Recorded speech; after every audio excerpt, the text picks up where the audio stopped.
Okay, class, makinig kayo. Alam mo yung Noli Me Tangere?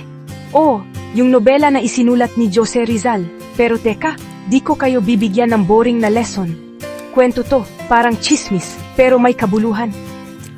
So si Crisostomo Ibarra, balikbayan na galing Europa. Excited siya kasi uwi sa Pilipinas para makita yung fiancé niya si Maria Clara. Pero pagdating niya, boom!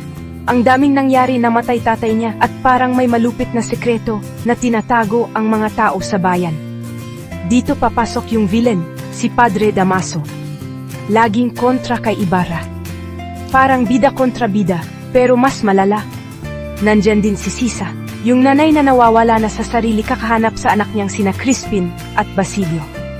Habang nilalabanan ni Ibarra yung mga corrupt na prelat sistema, unti-unti niyang nakikita gaano kahirap baguhin ang bayan kahit gusto niya ng pagbabago. At syempre, pagmamahalan nila ni Maria Clara, natatalo siya ng masalimuot na lipunan. Sa huli, nasira lahat ng plano ni Ibarra at napilitang magtago si Maria Clara sa kumbento. Parang ang lungkot, pero yun ang realidad noon, ang Noli Me Tangere. Di lang love story.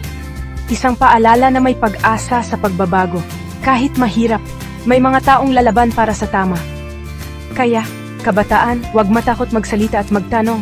Baka ikaw na ang susunod na magpapabago sa mundo. Break point.